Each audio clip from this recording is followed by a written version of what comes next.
Bienvenue au Mirador, le podcast qui te fait prendre de la hauteur sur ta vie pour t'aider à développer et nuancer ta vision du monde. Prends place et fais-toi ta propre opinion sur différentes thématiques. Philosophie, santé, actualité ou encore relations hommes-femmes. Ici, pas d'interdit. On ne sera peut-être pas d'accord sur tout, mais t'inquiète pas, ça va bien se passer. Avant de vous laisser avec votre épisode, on a créé une adresse mail, lemiradorpodcast@gmail.com, pour être en interaction directe avec vous et avoir vos retours. N'hésitez pas à liker, partager, commenter et on se dit à tout de suite. Salut à tous, on se retrouve aujourd'hui pour un nouvel épisode du Mirador. Je suis en compagnie de Dan, comme d'habitude. Comment ça va, Dan ? Bah écoute, moi ça va super et toi ? La forme, ouais, la forme, toujours au top pour aborder avec toi ces nouvelles lois du pouvoir, les lois de Robert Greene. Comme vous le savez, aujourd'hui c'est la loi 27, créer une mystique. Et donc, on va se lancer sans plus attendre avec le principe que Dan va nous lire. Les êtres humains ont un irrésistible besoin de croire en quelque chose. Devenez l'épicentre de ce désir en leur offrant une cause à soutenir, une nouvelle foi à suivre. Vos paroles doivent être vagues mais pleines de promesses. Mettez l'accent sur l'enthousiasme que sur la rationalité. Donnez à vos disciples des rituels à accomplir, demandez-leur des sacrifices. En l'absence d'une religion organisée et de grandes causes, votre nouveau système de croyance vous apportera un inestimable pouvoir. On va enchaîner ensuite avec... Alors c'est une loi particulière puisque là, avant de commencer, avant de passer au respect de la loi, on va avoir une explication du métier du gourou et comment créer une secte en 5 leçons. Et donc, Ouais, ça on va commencer avec le texte et puis lire ensuite les différentes étapes. Alors, acquérir du pouvoir en créant une secte est présenté en 5 leçons. Avoir des adeptes fervents est efficace pour manipuler et prévaloir. L'humanité, crédule, cherche des croyances. Les charlatans historiques ont exploité cela, manipulant les foules pour gagner des disciples. Des imposteurs modernes utilisent ces méthodes dans divers domaines. Les 5 étapes de la création d'une secte sont évoquées sans détail. Étape 1. Restez vague et soyez simpliste. Pour créer une secte, il faut d'abord attirer l'attention, non pas par des actions claires et lisibles, mais par des mots vagues et trompeurs. Vos premiers manifestes devront comporter 2 éléments. D'un côté, la promesse de quelque chose de grand, de nature à révolutionner la vie de chacun, et de l'autre, un flou total. Cette combinaison stimulera toutes sortes de rêves. Chacun aura ses propres associations d'idées et y verra ce qu'il y veut voir. Pour rendre attirantes vos promesses fumeuses, utilisez des mots puissamment évocateurs mais d'un sens assez général. Des mots qui parlent d'emblée à l'inconscient collectif. Des termes ronflants pour désigner des choses simples sont utiles, ainsi que l'utilisation de chiffres et de néologismes pour chaque pseudo-concept. Cela créera une impression de savoir spécifique et une apparence de profondeur. De même, essayez de rendre votre sujet si nouveau que peu le comprennent vraiment. Correctement utilisée, la combinaison de vagues promesses, de concepts brumeux mais attractifs et d'un enthousiasme ardent touchera la corde sensible et d'un groupe se formera autour de vous. Attention si vous parlez de manière trop vague. Vous manquerez de crédibilité, mais il est encore plus dangereux d'être spécifique. Si vous expliquez en détail les bénéfices que l'on peut tirer de votre méthode, on exigera de vous des résultats concrets. En corollaire à ce flou, vos solutions doivent être simples. La plupart des problèmes humains ont des causes complexes, des névroses profondément enracinées, des facteurs sociaux inextricables, des prédispositions familiales excessivement difficiles à démêler. Peu de gens ont la patience de faire ce travail sur eux-mêmes. Ils attendent une recette miracle. Si vous la leur offrez, vous aurez un succès fou et une foule de disciples. Au lieu d'explications compliquées de la vie réelle, retournez aux croyances ancestrales, au bon vieux remède de grand-mère, au mythique panacée. Étape 2. Faites appel au sens plus qu'à l'intellect. Une fois qu'un groupe d'adeptes a commencé à se former autour de vous, deux embûches menacent, l'ennui et le scepticisme. L'ennui les ferait fuir. Le scepticisme leur donnerait le recul nécessaire pour analyser rationnellement ce que vous leur offrez, en jugeant vos idées à leur juste valeur, sans se laisser influencer par vos savantes mises en scène. Il vous faudra donc amuser ceux qui s'ennuient et décourager les cyniques. Le meilleur moyen d'y parvenir est de mettre l'accent sur le théâtral, le spectaculaire. Entourez-vous de luxe, épatez vos partisans par votre splendeur, remplissez-leur les yeux du spectacle. Non seulement ils ne verront pas ce que vos idées peuvent avoir de dérisoire ou de creux, mais cela attirera encore plus d'attention, donc plus de disciples. Faites appel aux sens. L'odorat, l'encens, l'ouïe, la musique, la vue, schéma, diagramme en couleur. Vous pouvez même exciter leur intellect. Par exemple, à l'aide de gadgets technologiques dernier cri qui donnera à votre secte une allure pseudo-scientifique. Du moment que vous ne faites pas trop réfléchir vos adeptes. Utilisez des références exotiques, des coutumes étranges pour créer des effets de scène et transformer les événements les plus banals en signes investis d'une signification extraordinaire. Étape 3. Singer les structures religieuses. Votre cercle de disciples s'élargit. Il est temps de vous organiser. Trouvez un cadre qui soit à la fois rassurant et plein de dignité. Les religions organisées ont longtemps exercé une autorité incontestable sur un grand nombre de gens et continuent à le faire, même à notre époque réputée profane. Et malgré le déclin des religions en général, celles-ci possèdent encore une aura de pouvoir. Les nobles et saintes assemblées religieuses sont restées un modèle. Créez des rites. Classez vos disciples selon un ordre hiérarchique, en fonction de leur degré de sainteté. Donnez-leur des noms et des titres aux résonances mystiques.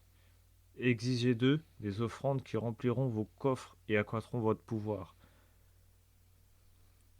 Pour mettre l'accent sur la nature quasi-religieuse de votre organisation, parlez et agissez en prophète. Ne vous affichez pas comme dictateur. Vous êtes un prêtre, un gourou, un sage, un chaman. N'importe quoi, à condition de cacher votre pouvoir réel derrière les volutes de l'encensoir. Étape 4. Ne révélez pas vos sources de revenus.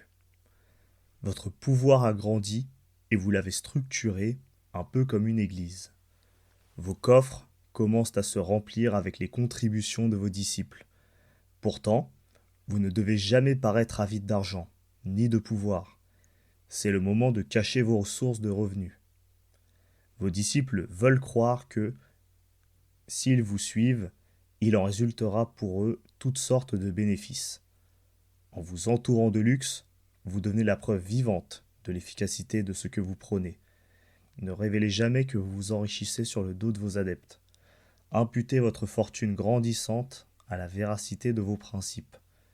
Ils copieront chacun de vos gestes en leur attribuant le pouvoir de leur apporter les mêmes avantages et leur enthousiasme les aveuglera sur la source de votre richesse. Étape 5. Désignez l'ennemi. Le groupe est maintenant large et prospère. C'est un aimant qui attire de plus en plus de limailles. Attention à l'inertie. L'ennui désolidariserait le groupe. Pour maintenir sa cohésion, suivez l'exemple de toutes les sectes et religions avant vous. Créez la dynamique du nous contre eux. Tout d'abord, assurez-vous que vos adeptes se croient membres d'un club exclusif, unis par des objectifs communs. Renforcez ce lien en désignant un méchant qui veut votre ruine, une armée d'infidèles tapis dans l'ombre, toute voix qui s'élèvera pour dénoncer la nature charlatanesque de votre système sera désormais montrée du doigt comme appartenant à cette force sournoise. Vous n'avez pas d'ennemis? Inventez-en un. Si vous leur livrez un homme de paille contre lequel s'indigner, vos disciples vont se serrer les coudes et former un front uni avec une cause à défendre et des infidèles à exterminer. C'est marrant parce que tu sais, ce Ouais. passage qu'on vient de lire, surtout quand tu vois la construction de cette loi, j'ai l'impression que c'est comme si on lisait d'abord les clés du pouvoir avant de lire les Ouais, respects de la loi. Tu vois, c'est un peu le, les règles, tu vois, de ce qu'il faut apprendre, ce qu'il faut retenir. Et juste après, on va avoir des exemples de respect de la loi.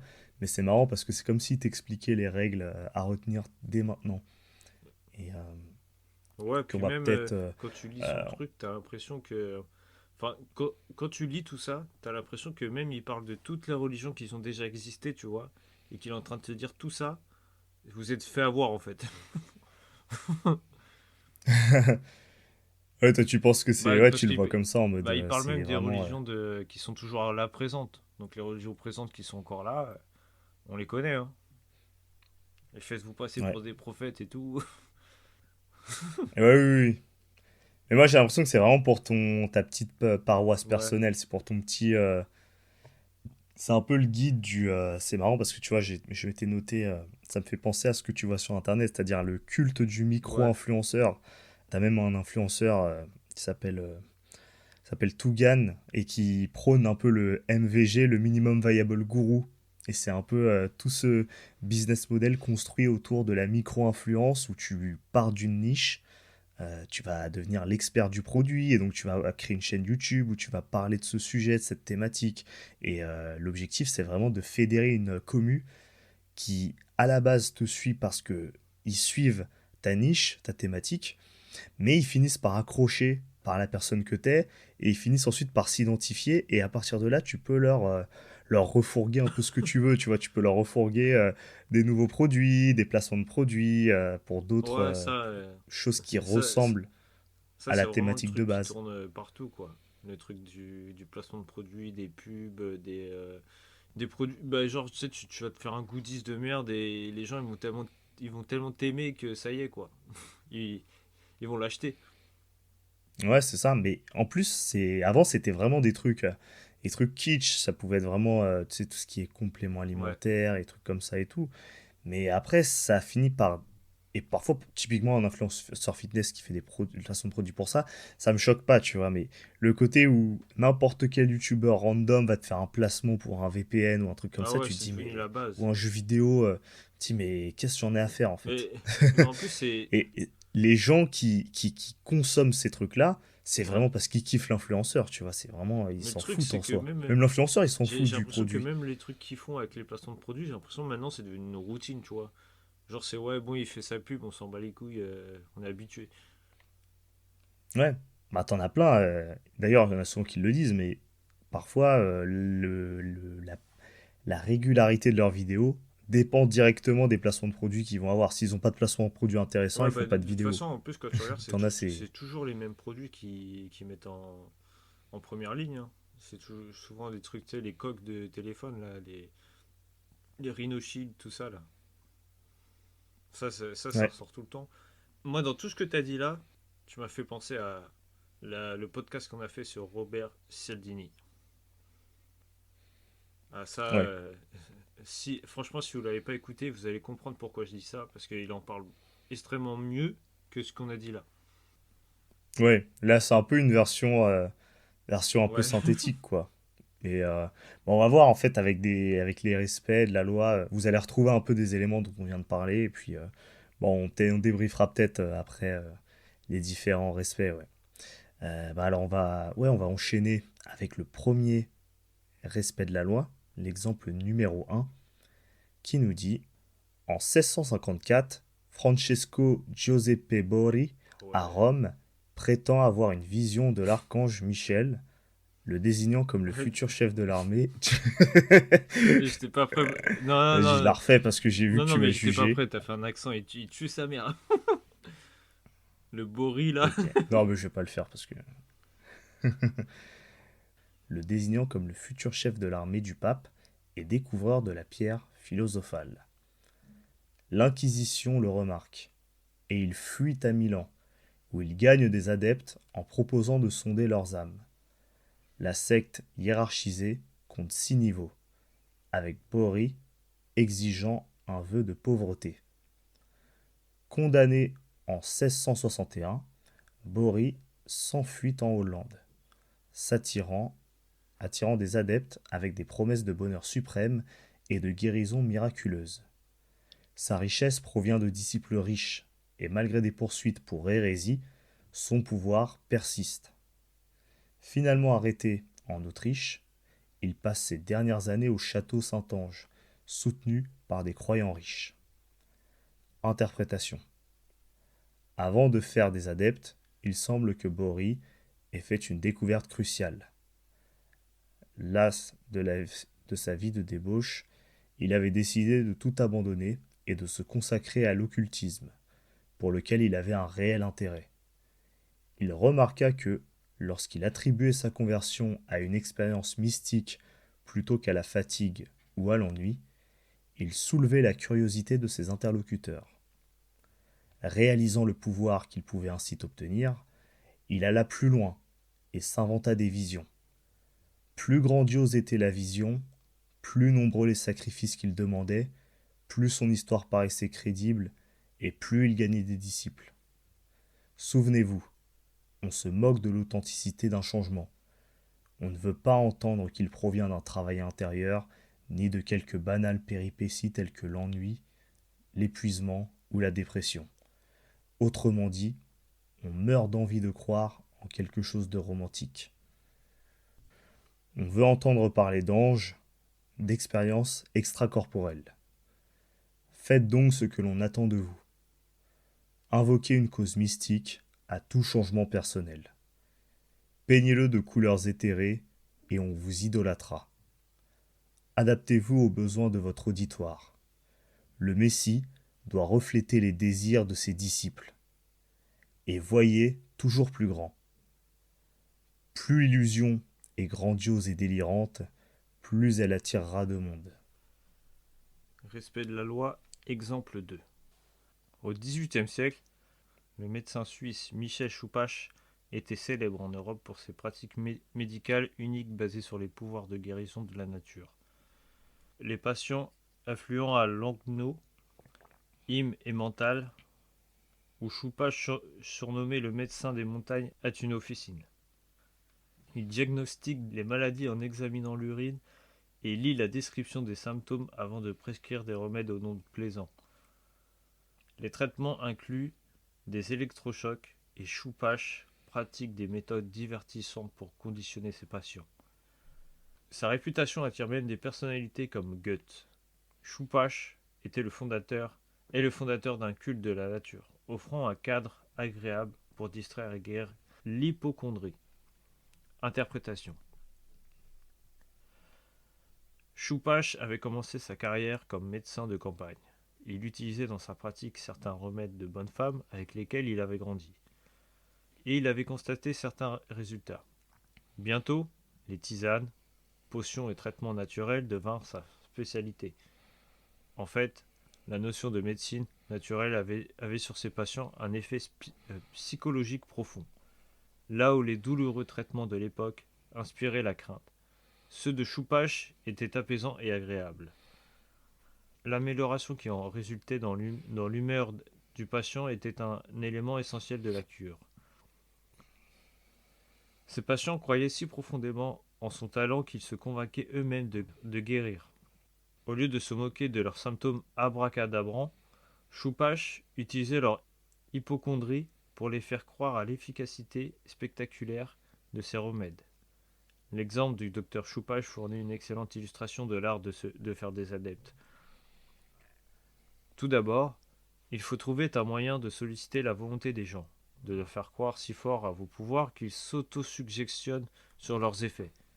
Ils obtiendront bien le résultat escompté. Mais il faut qu'ils vous en attribuent le mérite. Alors que c'est leur mental qui a fait le travail, trouvez la croyance, la cause ou la chimère qui recueille leur adhésion passionnée, et ils imagineront le reste. Ils vous vénéreront comme un guérisseur, un prophète, un génie ou tout ce que vous voudrez. En second lieu, Choupache nous enseigne le pouvoir éternel de la foi en la nature et en la simplicité. Dans la réalité, la nature est peuplée de phénomènes terrifiants. Plantes vénéneuses, bêtes féroces, catastrophes, fléaux. Croire en une nature guérisseuse et rassurante est un mythe construit de toutes pièces, qui révèle du romantisme, mais le recours à l'évocation de la nature peut vous conférer un grand pouvoir, particulièrement en des temps troublés et difficiles. Ce recours doit être maîtrisé. Créer une sorte de théâtre de la nature, paré des qualités adaptées au romantisme en vogue, et soyez-en leur metteur en scène. Le médecin des montagnes joua ce rôle à la perfection, misant sur le bon sens paysan et en faisant de ses consultations de véritables happenings. Il ne se fondait pas dans la nature, il se l'était appropriée pour la mettre au service d'une mode. Pour faire naturel, il vous faudra rendre la nature théâtrale, délicieusement païenne peut-être. Sinon personne ne la remarquera. Après tout, c'est à la nature de se plier au goût du jour. Respect de la loi, exemple 3. En 1780, à 46 ans, le médecin Franz Mesmer, pionnier du magnétisme animal, quitte Vienne pour Paris. Il crée un spectacle magnétique dans un appartement décoré de miroirs et d'encens, attirant une foule payante. Les patients s'assoient autour d'une cuve d'eau magnétisée, liés ensemble, et sont traités par des assistants magnétiseurs. Mesmer revient en habit lilas, apaisant les patients en utilisant une tige magnétique. Le succès de Mesmer à Paris attire des disciples et même Marie-Antoinette, malgré la condamnation de la faculté de médecine. Ses théories sur l'harmonie grâce au magnétisme trouvent écho pendant la Révolution française.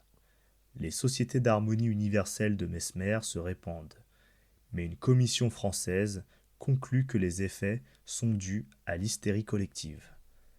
Malgré la disgrâce en France, le mesmérisme connaît un regain d'adhésion à travers l'Europe. Interprétation. On peut considérer qu'il y eut deux moments dans la carrière de Mesmer.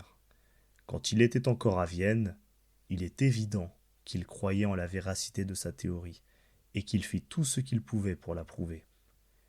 Mais devant l'incompréhension et la réprobation de ses collègues, il adopta une autre stratégie. Tout d'abord, il alla s'installer à Paris, où personne ne le connaissait et où ses théories extravagantes trouvèrent un terreau fertile. Puis, il fit appel à l'amour des Français pour le théâtre et le spectacle, transformant son appartement en un univers raffiné, regorgeant de stimuli sensoriels, parfums, images et sons envoûtants. Surtout, il abandonna les consultations individuelles et organisa des séances uniquement collectives. En groupe, le magnétisme avait un tout autre effet, la suggestion de l'un entraînant celle des autres. D'avocat du magnétisme qu'était Mesmer, il devint charlatan, prêt à toutes les manipulations pour captiver son public. La plus géniale de ses astuces fut de jouer sur les pulsions sexuelles réprimées sous-jacentes à tout un groupe constitué. Dans un groupe, la peur d'avoir l'air coincé se met au service de l'éternel désir charnel, plus vieux que la civilisation elle-même.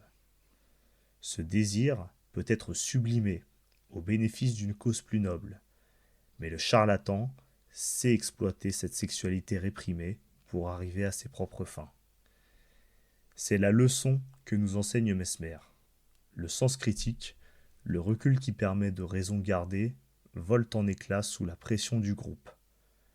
La chaleur et la cohésion collective balaient le scepticisme individuel. Tel est le pouvoir que l'on acquiert en faisant des adeptes. Par ailleurs, on les conduit à confondre leur excitation libidineuse avec la manifestation d'une force mystique. On gagne un pouvoir indicible en libérant les pulsions refoulées. Souvenez-vous aussi que les sectes les plus efficaces mélangent religion et science. Prenez la dernière mode technologique et assaisonnez-la de nobles causes, d'espérances mystiques, de guérisons plus ou moins imaginaires. Différentes versions de votre secte syncrétique se répandront et l'on vous prêtera des pouvoirs auxquels vous n'aviez même pas songé. Donc à travers ces trois exemples, on a trois personnages qui ont chacun à leur manière sur Ouais. sur leur sujet, ont pu fédérer vraiment une communauté d'adeptes, de croyants qui vraiment mettaient leur foi en eux. C'est impressionnant parce que tu te dis quand même, c'est, ils sont sur des spécialités qui sont, pour le cas même de Mesmer, vraiment ésotériques, même Choupache, c'est vraiment très perché et ils arrivent quand même à Ouais, choper des bah, gens. de toute Je me façon, il y a dis, de tout, hein. parce qu'encore une fois, tu vois, ouais, ça paraît un peu anachronique par rapport à ce qu'on vit actuellement, tu vois, on a tout ce qu'on veut avec la consommation, avec l'industrialisation.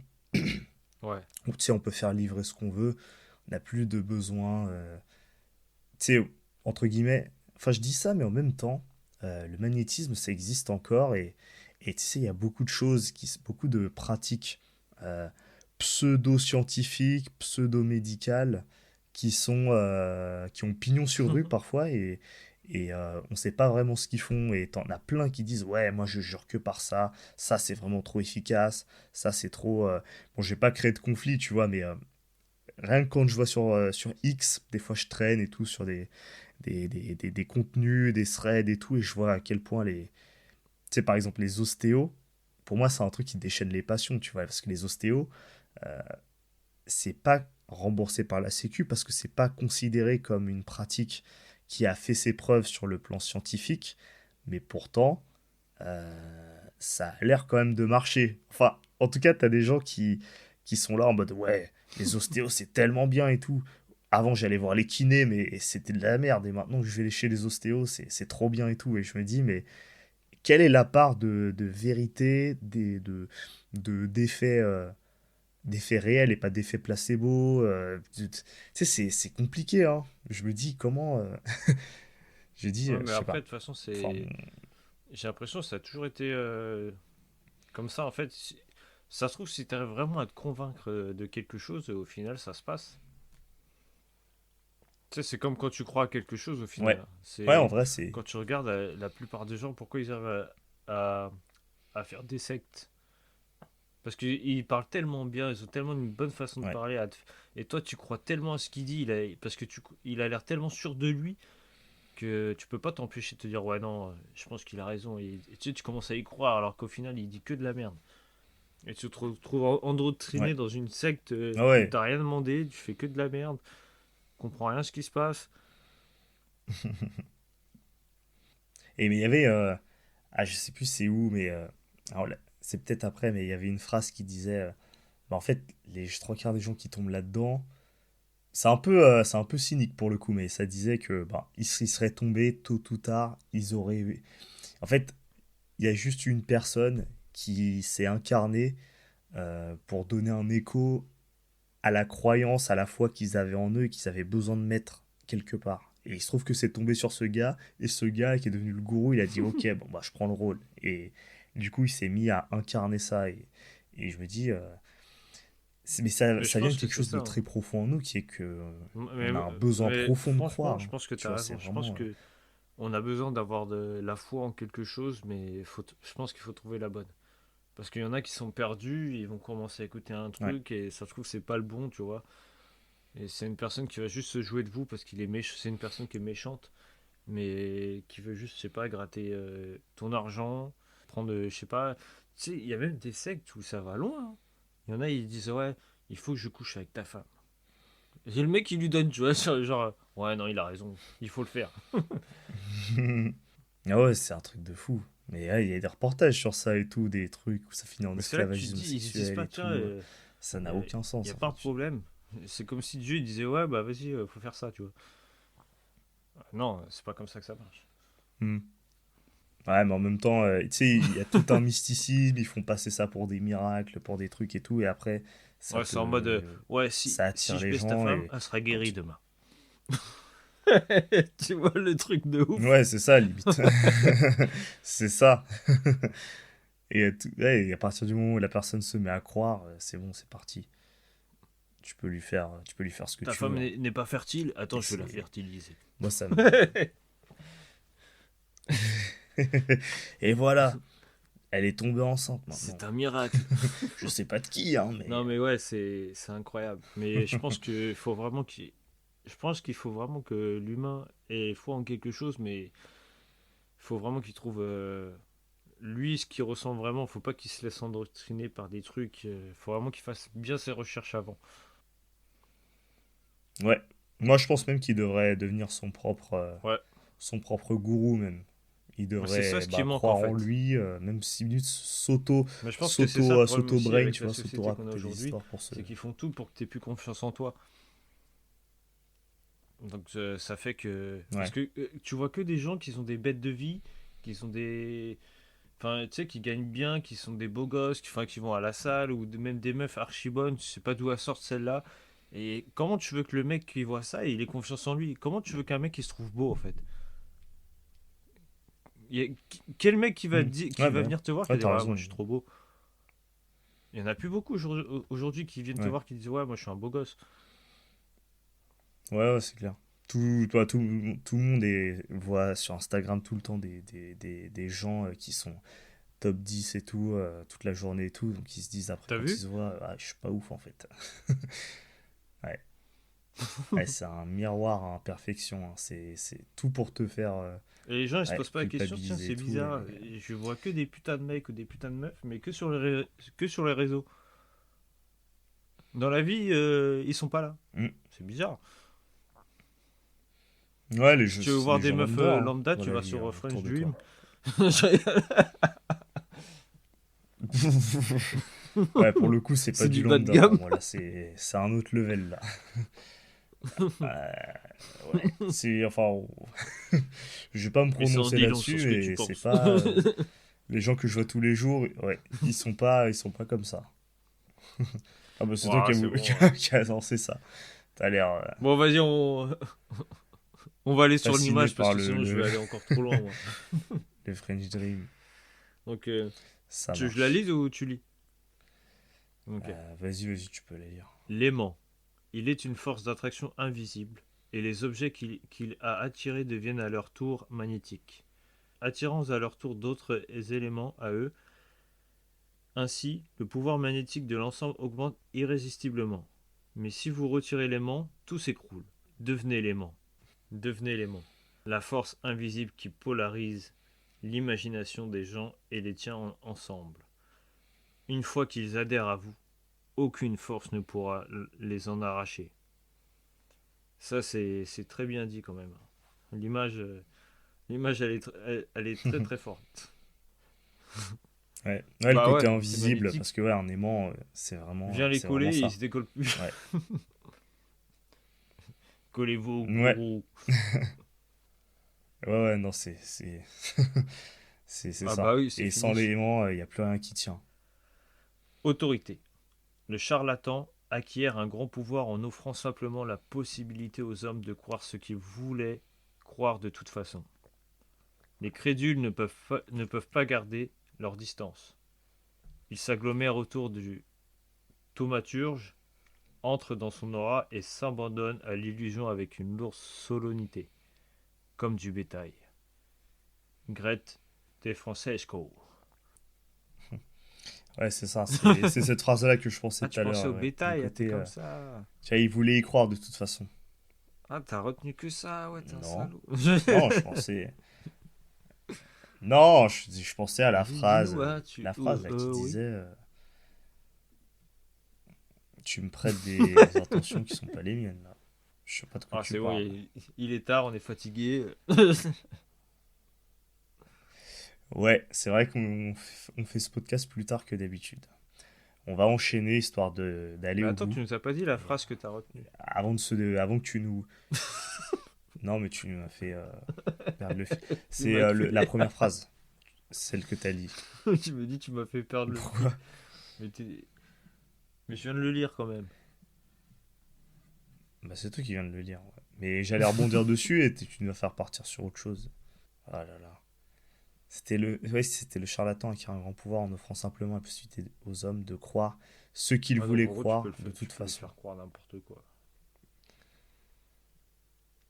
Si c'était pas toi qui avais été son Bah, gourou, c'est ça aurait été exactement ça. quelqu'un d'autre. C'est ça que ça veut dire pour moi.